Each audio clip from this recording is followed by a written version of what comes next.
Hello everyone, मैं प्रीति आपका बहुत बहुत स्वागत करती हूँ और आशा करती हूँ कि आप सब बहुत अच्छे होंगे।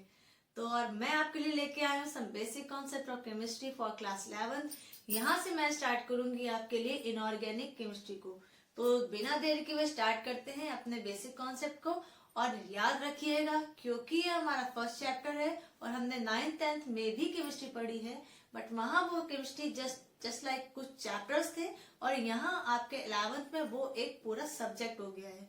तो बहुत मन लगा के, बहुत ध्यान से अपने कॉन्सेप्ट को क्लियर करते हुए, और बिल्कुल भी कहने वाली बात नहीं है कि ये जो चैप्टर है ये आपकी केमिस्ट्री के बेस है। यानी कि हम जो केमिस्ट्री अब स्टार्ट करेंगे 11th में, या जो आपने केमिस्ट्री आज तक पढ़ी है, तो ये वो चैप्टर है जो हमारे बेस को मजबूत बनाएगा। ठीक है, और बेस मजबूत होगा तभी हमारा सब्जेक्ट नॉलेज बढ़ेगी और तभी हमारा सब्जेक्ट मजबूत होगा। हम आज केमिस्ट्री पढ़ने वाले हैं ना, तो आज हम साइंटिस्ट बनने वाले हैं। आज से पहले आपने इस तरह की केमिस्ट्री मेरे साथ नहीं पढ़ी होगी, और तो हम जब केमिस्ट्री पढ़ेंगे तो बिल्कुल हर चीज को ना वैसे ही विजुलाइज करेंगे, हर चीज को केमिस्ट्री को रिलेट करेंगे। तो आप फटाफट सोचिए कि कहाँ है केमिस्ट्री, कहाँ कहाँ केमिस्ट्री है। पेन, मार्कर, इसमें जो इंक है दैट इज केमिस्ट्री, है ना। बोर्ड मार्कर केमिस्ट्री, और ये जो हमारे कपड़े हैं, जो पॉलिस्टर है, नायलॉन के कपड़े हैं, ये सब क्या है? केमिस्ट्री। जो वॉल पेंट केमिस्ट्री, पानी केमिस्ट्री, हर चीज केमिस्ट्री, है ना, हर चीज केमिस्ट्री है। अब इसके अंदर केमिस्ट्री क्या कर रही है और इसके अंदर केमिस्ट्री कैसे आई, ये सब हम इस चैप्टर में कवर अप करेंगे। ठीक है, सब इस चैप्टर में पढ़ेंगे। तो सबसे पहले पढ़ते हैं क्या है रसायन। क्या है रसायन या क्या है केमिस्ट्री? तो केमिस्ट्री क्या है? तो हमने जैसे बात की कि अराउंड में हमारे पास, सराउंडिंग में क्या है? सराउंडिंग में हमारे पास मार्कर दिख रहा है। अच्छा, ये इस टाइम दिख रहा है इसलिए इनका एग्जाम्पल ले रहे हैं। आपके पास पेन है, आपके पास रजिस्टर है ना, हर चीज, रजिस्टर, पेन, मेज, और पानी की बोतल, और टेबल, चेयर, एवरीथिंग क्या है? ये सब केमिस्ट्री है। अब केमिस्ट्री कैसे है देखिए, ये सब क्या है? इन सब को हम कह सकते हैं मैटर। क्या कह सकते हैं? मैटर। क्या ये जो हमारा पेन है ना, ये हमारी जो टेबल है, मेज यानी कि, है ना, कुर्सी है, ये सब क्या है? ये सब मैटर है। अब मैटर कैसे है और केमिस्ट्री कैसे है, देखिए, समझिएगा, बहुत ध्यान से समझिएगा, बिल्कुल एकदम बेसिक से स्टार्ट कर रहे हैं। तो हमने आपको बताया कि केमिस्ट्री क्या होती है, तो मैंने बताया कि सराउंडिंग में हमारे आसपास जो है वो सब केमिस्ट्री। तो आपने मैम बोला कि मैम चारों तरफ केमिस्ट्री कहाँ है? हमें तो चारों तरफ केमिस्ट्री दिख ही नहीं रही। हमको चारों तरफ क्या दिख रहा है? हमको चारों तरफ पेन दिख रहा है, मैम कॉपी दिख रही है, अपनी पानी की बोतल दिख रही है, आपका बोर्ड दिख रहा है, आपके कपड़े दिख रहे हैं, है ना, और जो भी आपकी, आप जहाँ बैठे हो, सोफा दिख रहा है, टेबल दिख रही है ना। तो आपने तो बोला मैम हमको केमिस्ट्री दिख नहीं रही है, तो ये सब सामान दिख रहा है। तो हम क्या बोलेंगे कि हाँ, ये सब जो सामान है ना, इन सब सामान को हम क्या बोल सकते हैं? इन सब सामान को हम बोल सकते हैं मैटर। मैटर यानी क्या बोल सकते हैं? इसको हम हिंदी में क्या बोलेंगे? द्रव्य। ठीक, अब आपको कुछ कुछ याद आ रहा होगा क्या कि जो मैटर की बात मैंने की, ये मैटर आपका कहाँ हो गया था? ये मैटर आपने 9th में भी पढ़ा होगा, 10th में भी पढ़ा होगा। और मैटर क्या है ये तो आप बहुत अच्छी तरह जानते हो कि ये सब जो चीजें एनवायरमेंट में है, यानी हर वो चीज जिसके पास अपना स्पेस है, जिसके पास अपना वेट है ना, वो सब क्या है? मैटर में आएंगी। जैसे ये सब। ठीक, अब यहाँ केमिस्ट्री पढ़ा रहे थे, मैटर में कैसे कूद गए? तो क्या बोलेंगे कि केमिस्ट्री क्या है, रसायन क्या है? रसायन विज्ञान की वह शाखा है जिसके अंतर्गत हम द्रव्य के बारे में पढ़ते हैं। हम बोल सकते हैं रसायन विज्ञान की वह शाखा है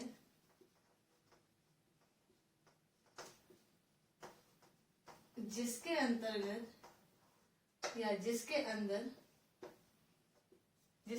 हम द्रव्य के बारे में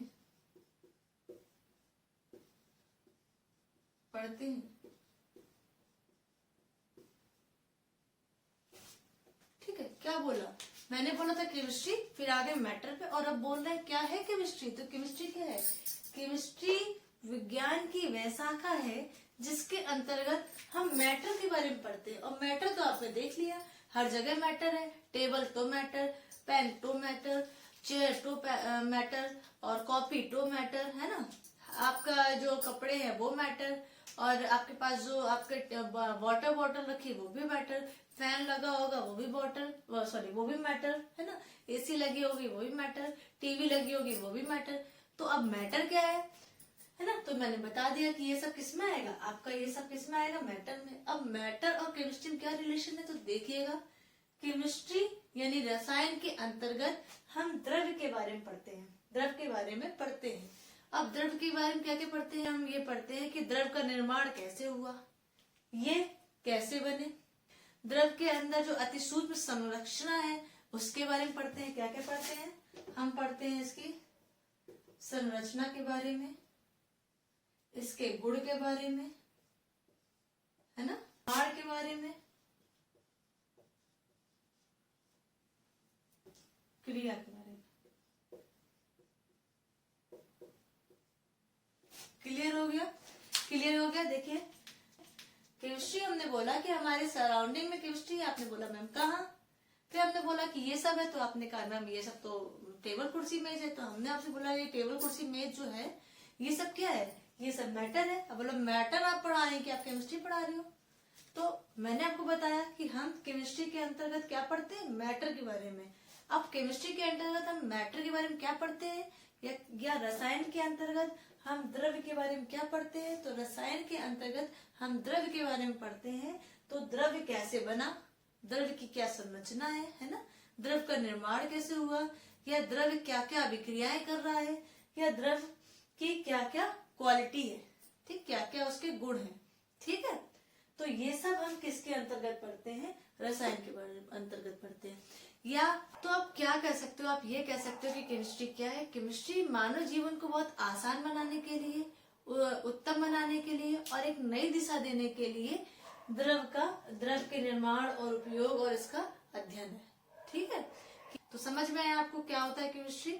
विज्ञान की वह शाखा है जिसके अंतर्गत हम द्रव्य की संरचना, द्रव के निर्माण, द्रव के गुण और द्रव के क्रियाओं के बारे में, जो उनमें परस्पर क्रिया होती है, के बारे में पढ़ते हैं, ठीक। तो रसायन मानव जीवन को बहुत उत्तम बनाता है, एक नई दिशा देता है और सारे काम को फटाफट करता है, ठीक है। तो यहाँ पे बात करेंगे हम ब्रांचेस ऑफ केमिस्ट्री, यानी केमिस्ट्री के ब्रांच की, यानी केमिस्ट्री की रसायन की शाखाओं की। तो जैसे जैसे आगे काम बढ़ता गया, रसायन ने हमारा इतना काम किया, तो इनके गुणों के आधार पर या इनके किए हुए कामों के आधार पर हम केमिस्ट्री को उनकी ब्रांचेस में डिवाइड कर देते हैं। यानी फर्दर जो हमारी केमिस्ट्री है, हमारी रसायन है, वो और सारी शाखाओं में बढ़ जाती है। जैसे कि आपने सुना होगा भौतिक रसायन, कार्बनिक रसायन, अकार्बनिक रसायन, औषधि रसायन, है ना, और चिकित्सीय रसायन। भाई जो डॉक्टर्स जो है सर्जरी कर रहे हैं, है ना, ये क्या है, ये भी तो हमारी केमिस्ट्री के अंतर्गत आएगा। आपने पढ़ा है कि जो किसान होते हैं वो फर्टिलाइजर्स डाल रहे हैं अपने खेतों में, तो वो भी तो हमारी केमिस्ट्री के अंतर्गत आएगा। तो ऐसे कई सारे गुणों के कारण, कई सारी क्वालिटीज के कारण केमिस्ट्री को कई सारी शाखाओं में बांट दिया गया, जिसमें से मुख्य जो हमारी शाखाएं हैं वो है हमारी कार्बनिक रसायन, अकार्बनिक रसायन और भौतिक रसायन। अकार्बनिक रसायन जिसमें आ लगा है, इसका मतलब हम कैसे समझेंगे कि ऐसे सभी यौगिक, ऐसे सभी तत्वों का अध्ययन इसमें किया जाता है, जैसे कि जिनमें जैव, यानी कि आप सिंपल बोल सकते हो कि सभी जैव अणुओं को छोड़कर सभी तत्वों और उनके यौगिकों का अध्ययन हम अकार्बनिक रसायन के अंतर्गत करते हैं, जैसे कि धातुएं, अधातुएं और उपधातुएं, ठीक है। जो भी धातु हो गए, जैसे धातु हो गई, सोना हो गया, चांदी हो गया, लोहा हो गया, मतलब कॉपर हो गया, है ना। तो ऐसी सभी जो उपधातुएं हैं, आधातुएं हैं या धातुएं हैं, उन सब का अध्ययन हम कार्बनिक रसायन के अंतर्गत करते हैं, या कह सकते हैं जैव अणुओं को छोड़कर, यानी कि ऑर्गेनिक कंपाउंड जो हमारे कार्बन कंटेनिंग कंपाउंड उनको छोड़कर हम सभी जितने भी तत्व और यौगिक होते हैं उनका अध्ययन अकार्बनिक रसायन में करते हैं। यानी इसमें आ लग गया ना, ऐसे समझो आप, ठीक। दूसरा क्या है हमारा कार्बनिक रसायन। अब कार्बनिक से समझ लो, कार्बनिक का मतलब कार्बन, तो जितने भी कार्बन कंटेनिंग कंपाउंड होते हैं। अब कार्बन कंटेनिंग कंपाउंड, अब पता है क्या होता है, कार्बन की एक क्वालिटी होती है कि बहुत ज्यादा वो बॉन्डिंग करके, बहुत ज्यादा वो चेन फॉर्मेशन करके बहुत सारे कंपाउंड बना सकते हैं, ठीक है। तो इतने ज्यादा कंपाउंड है केमिस्ट्री में कार्बन कंटेनिंग, तो जितने इसके कारण उस केमिस्ट्री को अलग कर दिया गया, यानी उस केमिस्ट्री को हम कार्बनिक रसायन में कंसीडर करने लगे, उस केमिस्ट्री को हम कार्बनिक रसायन के अंतर्गत पढ़ने लगे। ठीक, तो जैसे हमने यहाँ पढ़ा था कि आप कार्बनिक रसायन में धातु, अधातु और उपधातु का अध्ययन करते हैं ना, इसका करते हैं। ठीक, इसका जस्ट उल्टा है, कार्बनिक में हम सभी कार्बन वाली चीजों का अध्ययन करते हैं। अब कार्बन वाली सारी चीजें क्या हो गई, है ना, जिसमें कार्बन होता है, जैसे मेथेन हो गया, इथेन हो गया, प्रोपेन हो गया, आपने सब 10th क्लास में पढ़ा होगा। तो जितने कार्बन कंटेनिंग कंपाउंड हो गए वो सब कार्बनिक रसायन के अंतर्गत आएंगे, और सभी जैव अणु वाले यानी प्रोटीन, विटामिन, है ना, कार्बोहाइड्रेट, ये सब किसके अंतर्गत पढ़ेंगे, कार्बनिक रसायन के अंतर्गत। क्या नहीं पढ़ेंगे, धातु, अधातु, उपधातुओं के बारे में, यानी तो क्योंकि हम इसको पढ़ेंगे अकार्बनिक रसायन के अंतर्गत। समझ में आ रहा है आपको? अकार्बनिक रसायन के अंतर्गत यानी कि जैव अणुओं को छोड़कर जितने भी तत्व हैं, जितने भी धातुएं हैं, अधातुएं हैं, उपधातुएं हैं, उन सब का अध्ययन हम अकार्बनिक रसायन के अंतर्गत करते हैं, और जितने भी कार्बन कंटेनिंग कंपाउंड हैं उन सब का अध्ययन हम कार्बनिक रसायन के अंतर्गत करते हैं। ठीक, क्लियर हो गया? अब क्योंकि कार्बन में ये टेंडेंसी होती है बॉन्ड बनाने की, तो इसलिए कार्बन कंटेनिंग कंपाउंड बहुत सारे हैं, उसको एक अलग ब्रांच दे दी गई, वो है हमारी कार्बनिक रसायन। अब बात करते हैं अपनी हम थर्ड ब्रांच की। जो हमारी थर्ड ब्रांच है ये हमारी भौतिक रसायन। हमारी जैसे हमने यहाँ बता दिया, धातु, अधातु, उपधातु जो है वो हमारी अकार्बनिक में जाएंगे, जितने कार्बन वाले हैं वो सब हमारे कार्बनिक में जाएगा। भौतिक में क्या जाएगा?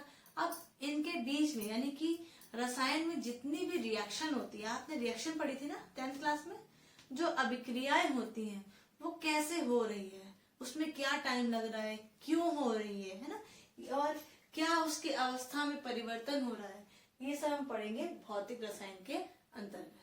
ठीक, और बहुत डिटेल में हम लोग जाएंगे इसके बारे में, बहुत डिटेल में धीरे धीरे पढ़ेंगे। तो आप अभी बस कॉन्सेप्ट क्लियर करते चलिए, हर एक टर्म्स को बहुत इजीली समझते हुए चलिए। ठीक है, कि क्या होता है। जैसे हमने स्टार्ट किया केमिस्ट्री, तो क्या, फिर केमिस्ट्री के और अंदर आए मैटर, मैटर क्या और अंदर आए, तो हमने पढ़ा कि रसायन विज्ञान में उसकी ब्रांचेस के बारे में पढ़ा, फिर ऑर्गेनिक पढ़ा, इनऑर्गेनिक पढ़ा और फिजिकल पढ़ा, अकार्बनिक पढ़ा, कार्बनिक पढ़ा और भौतिक पढ़ा। ठीक है, तो पॉइंट टू पॉइंट आप उसका एक इमेज बनाते चलिए दिमाग पे, ताकि जब वो टर्म्स आगे आए तो हम डिटेल में पढ़े और आपके बेस को क्लियर करने की हमें जरूरत ना पड़े। ठीक है, तो भौतिक रसायन की बात कर रहे थे। भौतिक रसायन के अंतर्गत हम क्या पढ़ रहे थे कि जो केमिकल रिएक्शन होती है वो उसके अंतर्गत क्या रिएक्शन होती है, क्या विक्रिया। इसी तरह एक और आता है जीव रसायन, यानी जीवधारियों में होने वाली जो रासायनिक अभिक्रियाएं होती हैं और जो उनमें परिवर्तन होता है वो हम जीव रसायन के अंतर्गत पढ़ते हैं। इसी तरह आप पढ़ोगे कृषि रसायन, यानी कृषि संबंधित जो सामान होता है, जो उसमें उपयोग होता है, उस सब का अंतर्गत उस सब का जो अध्ययन है हम कृषि रसायन के अंतर्गत करते हैं। ऐसे ही आपने सुना होगा चिकित्सीय रसायन, यानी चिकित्सा संबंधी जो रसायन होता है, यानी चिकित्सा। इसी तरह हमें पढ़ा होगा औषधि रसायन, है ना, जैसे ये पढ़ा इसी तरह हम पढ़ेंगे औषधि रसायन। तो इस केमिस्ट्री के अंदर हम क्या करेंगे, जैसे आपको नाम से पता लग रहा है कि औषधि यानी कि किसी इलाज के रोकथाम के लिए उसमें उपयोग होने वाली दवाओं का अध्ययन, है ना, वो सब हम किसे पढ़ेंगे, चिकित्सीय रसायन के अंतर्गत। ये सब हमके लिए इतना इम्पोर्टेंट नहीं है, आप बहुत स्मार्ट हो, किसी भी नाम से आप समझ सकते हो। जैसे जैव रसायन अभिक्रिया, जैसे कि जैव रसायन क्या होता है, तो उसमें जैवधारियों की जो क्रियाएं होती हैं, जैवधारियों में जो चेंजेस आते हैं उसका अध्ययन किया जाता है ना। कृषि रसायन हो गया, जिसमें कृषि में उपयुक्त जो उपकरण होते हैं उसका अध्ययन करेंगे, तो कृषि रसायन हो गया। औषधि रसायन हो गया, यानी कि जो किसी के इलाज में या उसके रोकथाम के लिए जो मतलब प्रोसीजर अपनाया जाएगा, जो उसमें आराम देगा, है ना, उसका अध्ययन हम औषधि रसायन के अंदर करेंगे। तो वो आपकी इतनी इम्पोर्टेंट नहीं जितना हमको अब पढ़ना है 11th क्लास में आने के बाद। अपनी मेन जो हमारी 3 ब्रांचेस हैं वो है हमारी ऑर्गेनिक, इनऑर्गेनिक और फिजिकल केमिस्ट्री। यानी कि यहाँ बहुत ध्यान दीजिए, ये जो हमारा है इसी में आप अगर देखोगे, मैं आपको बता दूं, आपके पास 11th में 2 बुक्स होंगी, है ना। एक बुक्स आपकी होगी फर्स्ट पेपर, एक होगा आपका सेकंड पेपर। तो फर्स्ट पेपर जो हमारा होगा वो हमारा होगा, देखिए मैंने लिखा है इनऑर्गेनिक केमिस्ट्री, और दूसरा जो होगा आपका वो है ऑर्गेनिक केमिस्ट्री। ठीक, ऑर्गेनिक केमिस्ट्री में ही आपको कुछ चैप्टर फिजिकल्स के मिलेंगे। ठीक है, तो स्टार्ट करेंगे हम, धीरे धीरे पढ़ते जाएंगे आगे आगे। तो हमारा ये रहा इनऑर्गेनिक। इनऑर्गेनिक को समझिए, धातु, अधातु, उपधातु का उसमें हम अध्ययन करते हैं, जैव पदार्थों का नहीं करते हैं।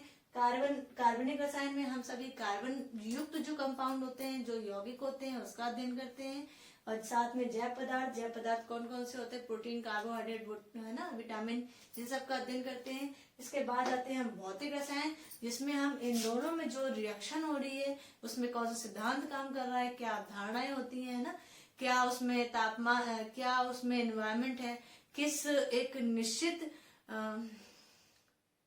निश्चित प्रक्रम में वो अभिक्रिया हो रही है ना, क्या प्रोसीजर अपनाया जा रहा है, क्या प्रोसेस है, वो सब का अध्ययन हम भौतिक रसायन के अंतर्गत करते हैं। आइए पढ़ लेते हैं। मैटर क्या है कि वह जो भार युक्त होता है, यानी उसमें कुछ ना कुछ वेट होता है ना, और वो स्थान घेरता है, वो सब क्या कहलाता है, द्रव कहलाता है। यानी हम क्या पढ़ सकते हैं कि द्रव क्या करता है, स्थान घेरता है,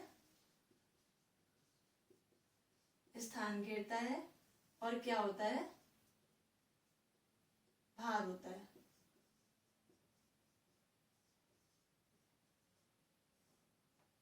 ना। तो हम कह सकते हैं कि द्रव वह पदार्थ है या हर वो चीज जो स्थान घेरती है ना, स्थान घेरती है, और उसका खुद का भार होता है, वो सब क्या कहलाता है, वो सब हमारा द्रव कहलाता है। कि आप समझ लीजिए, पेन, कुर्सी, मेज, जो मैं आपसे स्टार्टिंग से कह रही हूँ, आपकी पानी की बोतल, उन सब में अपना कुछ भार है। आप उन्हें अब सब अपने ज्ञानेंद्रियों द्वारा उसको अपना छू के देख सकते हो, है ना, और वो स्थान घेरती है। उन सबको क्या कहते हैं हम, मैटर कहते हैं। यानी आपको मैंने बोला कि आपके सराउंडिंग में जो सब चीजें हैं वो सब मैटर है। तो और एक बात और बोली कि यानी कि हम ज्ञानेंद्रियों द्वारा उसको छू सकते हैं, वो मैटर है, और जिनको नहीं छू सकते वो मैटर नहीं है क्या, नहीं, सब मैटर। हमारे सराउंडिंग, हमारे ब्रह्मांड में सिर्फ दो चीजें ही हैं जो ब्रह्मांड को बनाती हैं, या कह सकते हैं कि ब्रह्मांड को बनाने में सिर्फ दो चीजें ही मुख्य रूप से काम करती हैं, एक द्रव और एक ऊर्जा। द्रव सब कुछ है जो हमारे आसपास दिख रहा है, जिसको आप महसूस कर सकते हो, जिसको आप देख सकते हो, वो सब मैटर है ना। और दूसरी है ऊर्जा। ऊर्जा के बारे में हम डिटेल स्टडी करेंगे आगे के चैप्टर में, है ना। तो हम पढ़ेंगे अब क्लासिफिकेशन ऑफ मैटर, जहां पर हम बताएंगे कि हम इसके गुणों के आधार पर द्रव को फिर से दो भागों में बांटा गया है। ठीक है, कौन कौन से गुण, एक हो गया भौतिक और एक हो गया रासायनिक।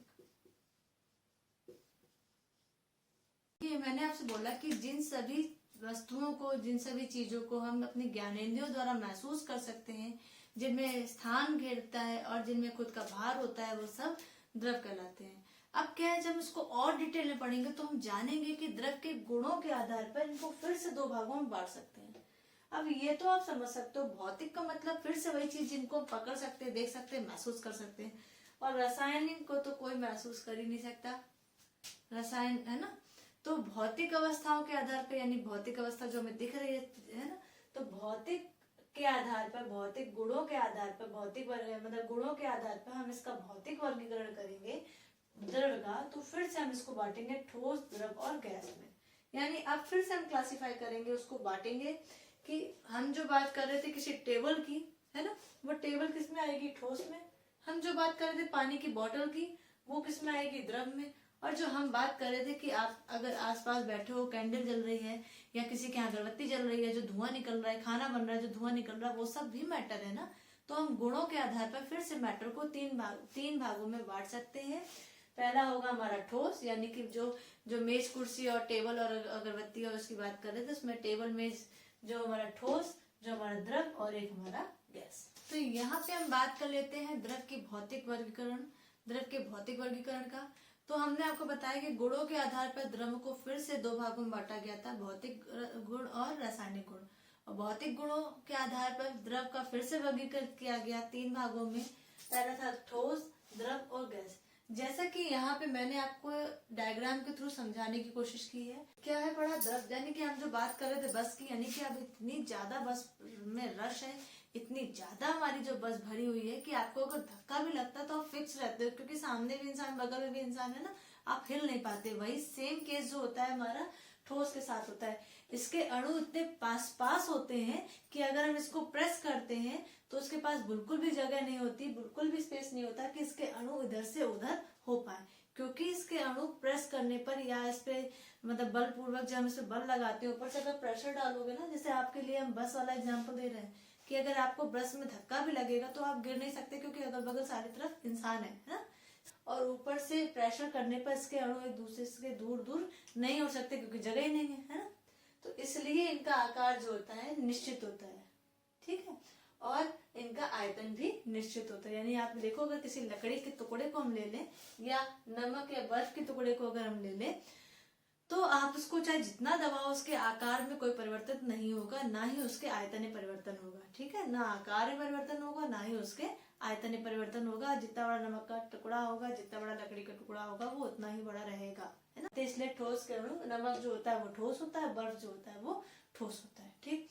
अब आपको एग्जाम्पल दूसरे डायग्राम में दिख रहा होगा, इसमें जो अणु है वो इसकी अपेक्षा इसमें थोड़े दूर दूर है, और इसकी अपेक्षा इस ठोस की अपेक्षा जो द्रव के अणु जो होते हैं वो थोड़े दूर दूर होते हैं।